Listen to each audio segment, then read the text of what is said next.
नमस्कार, आप देख रहे हैं एबी स्टार न्यूज। मैं हूं आपके साथ जोई सिंह और बढ़ते हैं खबरों की ओर। महाराष्ट्र में बांग्लादेश से आए अवैध प्रवासियों पर कार्रवाई। उप मुख्यमंत्री एकनाथ शिंदे ने कहा उन्हें बांग्लादेश भेजा जा रहा है। यह कार्रवाई तेजी से की जा रही है। केंद्रीय गृह मंत्री अमित शाह ने भी इस पर एक बैठक की अध्यक्षता की थी। इस मुद्दे को गंभीरता से लिया गया था। देश की सुरक्षा के साथ कोई समझौता नहीं किया जाएगा। वो यहाँ से निकालकर बांग्लादेश में डिपोर्ट किया जाता है और ये कार्रवाई पिछले कई सालों से शुरू हुई है। ये और तेज करेंगे, ये और तेज चल रही है क्योंकि बांग्लादेशियों को उनके यहाँ उनके देश में रहना चाहिए, न कि हमारे देश में रहना चाहिए। इसलिए ये सरकार की भूमिका जो है ये पहले से ठोस है और इस पर कड़ी कार्रवाई होती है। महाराष्ट्र के लिए कितनी बड़ी जो है ये चैलेंज है सर सुरक्षा के लिहाज से, क्योंकि पूरे देश भर में एक बड़ा चैलेंज इसको माना जा रहा है। नेशनल जो है सिक्योरिटी के इश्यू के लिए कंसर्न है। आतंकी गतिविधियों बिल्कुल, इसमें हमारे केंद्रीय गृह मंत्री अमित भाई शाह इन्होंने भी इस पर गंभीरता से बैठक ली है और ये इश्यू को गंभीरता से लिया हुआ है और इसलिए देश की सुरक्षा से कोई भी कॉम्प्रोमाइज नहीं होता है और इसलिए हमारे केंद्रीय गृह मंत्री की भी भूमिका उनकी भी वही है और हमारे मुख्यमंत्री जी की भी भूमिका और हमारे सरकार की भूमिका वही है। यहाँ से निकालकर बांग्लादेश में डिपोर्ट किया जाता है और ये कार्रवाई पिछले कई सालों से शुरू हुई है।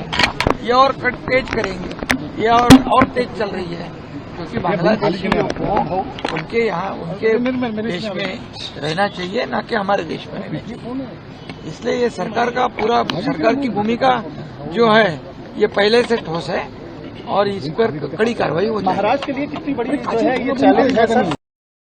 वहीं छत्तीसगढ़ के बीजापुर में लापता पत्रकार मुकेश चंद्राकर की हत्या बेहद क्रूरता से की गई और इस हत्या के खिलाफ प्रदेश भर में पत्रकारों का विरोध प्रदर्शन जारी है। बीजापुर और रायपुर सहित कई स्थानों पर पत्रकारों द्वारा विरोध प्रदर्शन किया जा रहा है। रायपुर प्रेस क्लब के नेतृत्व में पत्रकारों ने प्रेस क्लब के सामने धरना दिया और फिर राज्यपाल को ज्ञापन सौंपने के लिए राजभवन की ओर रुख किया। वहीं राजभवन के सामने पत्रकारों ने विरोध प्रदर्शन किया और राज्यपाल रमेश डेका से मिलने की मांग की। हालांकि उन्हें राज्यपाल से मिलने की अनुमति नहीं दी गई। पत्रकार राज्यपाल को ज्ञापन देना चाहते थे, लेकिन आरोप है कि राज्यपाल के सचिव भी ज्ञापन लेने के लिए नहीं पहुंचे और इसके बाद गुस्साए पत्रकार राजभवन के गेट नंबर 3 पर धरने पर बैठ गए। विधानसभा में मामला कवासी लखमा ने उठाया था कि एक पुलिया है बिना टेंडर के बिना स्वीकृति के निर्माण कर दिया और उसके बाद ईडी के नोटिस हो गई। वो कल ईडी कार्यालय गए थे। 5 दिन पहले मुकेश चंद्राकर ने खबर छापी और तीसरे चौथे दिन उसकी हत्या हो गई और उसके टंकी में डाल दिया गया। मुकेश चंद्राकर को मैं व्यक्तिगत रूप से जानता हूँ, बीजापुर गया, कितने बार उससे मुलाकात, बहुत साहसी या दुस्साहसी कहा जाए अंदरूनी क्षेत्रों में जाके खबर लाना। विधानसभा में मामला कवासी लखमा ने उठाया था कि एक पुलिया है बिना टेंडर के बिना स्वीकृति के। महाकुंभ की तैयारियों पर उत्तर प्रदेश डीजीपी प्रशांत कुमार ने बताया कि शासन के निर्देश पर आज मेरे द्वारा यहां सभी तैयारियों का जायजा लिया गया। पिछले कुछ महीनों से युद्ध स्तर पर महाकुंभ की तैयारियां की जा रही है। 13 जनवरी को प्रथम स्नान होगा। अच्छा इंफ्रास्ट्रक्चर तैयार किया गया है, कुशल प्रबंधन किया जा रहा है। मुख्य स्नान के दिन जल, थल और नभ के माध्यम से श्रद्धालुओं को सुरक्षा सुनिश्चित कराएंगे। साइबर इकोसिस्टम को भी सुरक्षित किया जा रहा है। 7 चक्रीय सुरक्षा व्यवस्था सुनिश्चित की जा रही है। पिछले कुंभ से 40% अधिक सुरक्षा बल यहां तैनात किया गया है। साथियों, आज शासन के निर्देश पे मेरे द्वारा तथा गृह सचिव महोदय के द्वारा एवं एडीजी पीएचक्यू के द्वारा यहां सभी तैयारियों का जायजा लिया गया। आप सभी अवगत हैं कि पिछले कुछ वर्षों से और विशेषकर कुछ महीनों से युद्ध स्तर पे इस महाकुंभ की तैयारियां शासन और जिला स्तर पे किया जा रहा है। अब आज 4 तारीख हो गई और प्रथम मुख्य स्नान 13 जनवरी को संपन्न होगा। उसके बाद से कुल 6 स्नान होंगे, जिसमें से 3 शाही स्नान होंगे।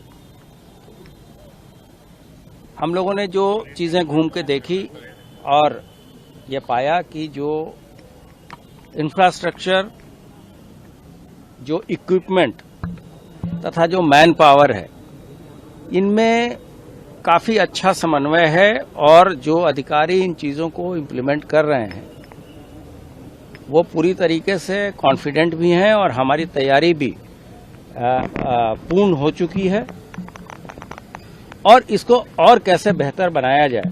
साथियों, आज शासन बॉर्डर गावस्कर ट्रॉफी के अंतिम टेस्ट में रोहित शर्मा को टीम में शामिल न किया जाने पर पूर्व क्रिकेटर नवजोत सिंह सिद्धू ने कहा, हमें अपने नायकों को नीचा दिखाने की आदत है। 6 महीने पहले इस आदमी यानी कि रोहित शर्मा ने भारत के लिए T20 विश्व कप जीता था। जब सीरीज के दौरान कप्तान को हटा दिया जाता है तो यह मनोवैज्ञानिक रूप से गलत संकेत देता है और जब राजा गिर जाता है तो शतरंज का खेल खत्म हो जाता है। इस मोड़ पर ऐसा नहीं होना चाहिए था। जीत या हार के लिए किसी व्यक्ति को दोषी नहीं ठहराया जा सकता। Look, my take on the Rohit Sharma issue is very simple. Such decisions have to be taken before or after a series. You cannot change horses midstream. And here is a captain. There is hue and cry. Public opinion will always be there. In India, 10 people will have 20 opinions. And we have a habit of pulling our heroes down, standing on the curve and, pulling our heroes down. That should not be the case. 6 months ago, the man had lifted the World Cup for you, right? And he was scoring runs.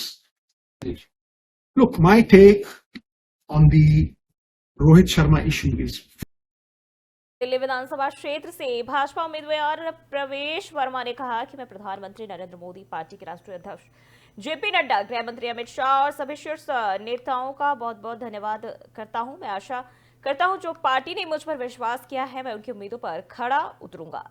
जब Delhi Covid का सामना कर रही थी तब उन्हें oxygen की जरूरत है। अरविंद केजरीवाल जी हर बोतल पर मुफ्त बोतल बांट रहे थे। दिल्ली में कई काम है जैसे यमुना के सफाई, प्रदूषण पर लगाम लगाना। जब भाजपा की सरकार बनेगी हम ये सारे काम करेंगे। मैं मेरी पार्टी के शीर्ष नेतृत्व का बहुत बहुत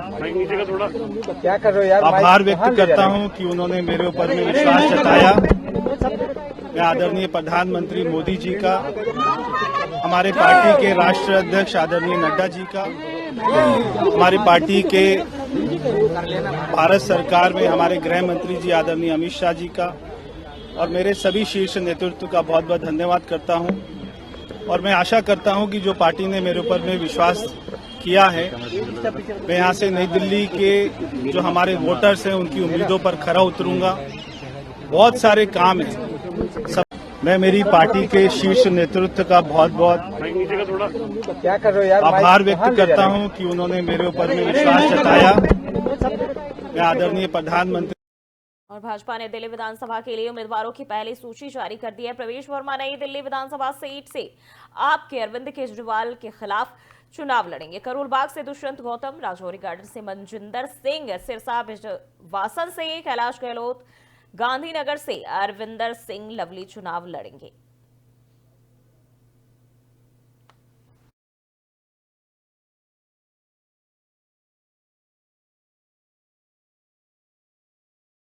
और हरियाणा के एकमात्र शक्तिपीठ मां भद्रकाली मंदिर कुरुक्षेत्र में मां गौरवशाली मां शब्द के 51 फुट विराट और अद्भुत स्वरूप का आज भूमि पूजन हरियाणा के मुख्यमंत्री नायब सिंह सैनी ने किया। मुख्यमंत्री नायब सिंह सैनी ने कहा कि शक्तिपीठ मां भद्रकाली मंदिर कुरुक्षेत्र में मां शब्द के 51 फुट का स्वरूप यहां बनाया जाएगा, जिसकी मैं सभी को बधाई देता हूं। वहीं उन्होंने कहा कि मां भद्रकाली मंदिर कुरुक्षेत्र से बहुत पहले से जुड़ा हूं। उन्होंने कहा कि हर साल मां भद्रकाली मंदिर कुरुक्षेत्र में लाखों श्रद्धालु यहां पहुंचते हैं और यहां पर पूजा अर्चना करते हैं। उन्होंने कहा कि हरियाणा ही नहीं पूरे देश की आस्था मां भद्रकाली मंदिर कुरुक्षेत्र से जुड़ी हुई है और इस मंदिर में खुद पांडवों ने पूजा की थी, महाभारत युद्ध पर विजय हासिल की थी। भाग्य है मां भद्रकाली देवी को मंदिर प्रांगण में जो 52 महान शक्तिपीठों में से एक है, आज इस पवित्र भूमि पर मां शब्द के विराट स्वरूप की स्थापना करने का आज मुझे सौभाग्य है। मां भद्रकाली देवी को मसूरी में नगर पालिका चुनाव को लेकर बीजेपी के कार्यकर्ताओं ने कमर कस ली है, जिसको लेकर मसूरी में वरिष्ठ भाजपा के नेताओं ने मसूरी में बैठकों का दौर भी शुरू कर दिया और कार्यकर्ताओं को जीतने का मंत्र दिया जा रहा है। शनिवार को धनोल्टी से भाजपा विधायक प्रीतम सिंह पंवार और राज्य मंत्री कैलाश पंत ने कार्यकर्ताओं के साथ बैठक ली और सभी कार्यकर्ताओं को एकजुट होकर धरातल पर काम करने की अपील की। है हमने अपनी प्रत्याशी खड़ी की है और सिर्फ जीतने के लिए की है। इससे पूर्व क्या हुआ, किसने क्या किया, वो बात का विषय है। किंतु हमारा पहला लक्ष्य है कि हम अपनी प्रत्याशी को यहाँ दे अच्छे मतों से जिताएं, उसके बाद अच्छा बोर्ड बनेगा, जो चीजें बिना गड़बड़ को ठीक करने का प्रयास करेंगे। इस तरह से हमारे मसूरी नगर पालिका परिषद बहुत ही महत्वपूर्ण है देश विदेश के लिए।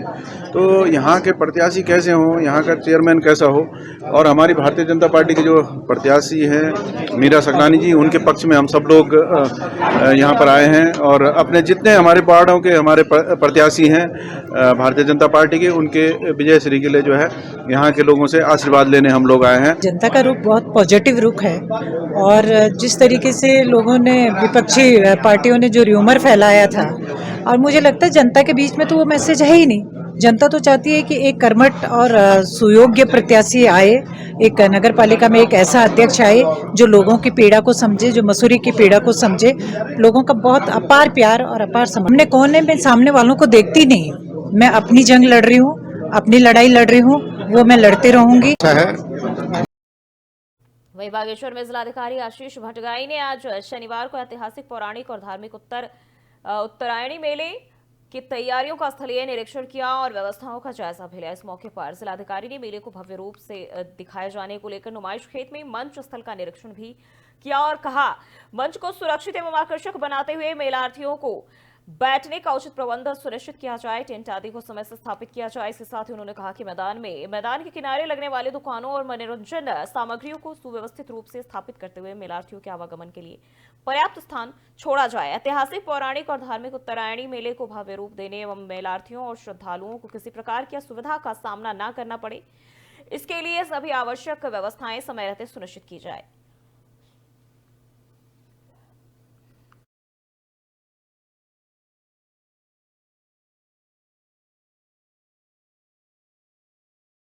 जिले के विकास खंड स्यालदे के आसपास के क्षेत्र में सुबह शाम ठंड, दिन में धूप खिली रहती है। वहीं जिला प्रशासन के निर्देश पर ठंड से बचाव के स्यालदे विकास खंड के स्यालदे चौराहा सराय खेत में, इसके अलावा अन्य क्षेत्रों में अलाव की व्यवस्था भी की गई है, जिसमें स्थानीय ग्रामीणों, व्यापारियों और राहगीरों को ठंड से राहत मिलेगी। स्थानीय ग्रामीणों, व्यापारियों ने प्रशासन की ओर से अलाव की व्यवस्था कराए जाने को लेकर आभार भी जताया। हर वर्ष अलाव की व्यवस्था होती है और प्रशासन के द्वारा यहाँ पे हर साल हम शालदे चौराहे में अलाव की व्यवस्था से बहुत सारे व्यापारी लोग, ठंड बहुत ज़्यादा बढ़ गई है इसलिए अलाव की व्यवस्था सरकार द्वारा की जाती है और यहाँ हमारे विकासखंड शालदे क्षेत्र की मांगें उठाई जाती हैं और हमारे सारे व्यापारी भाइयों का इसका पूरा लाभ मिल रहा है।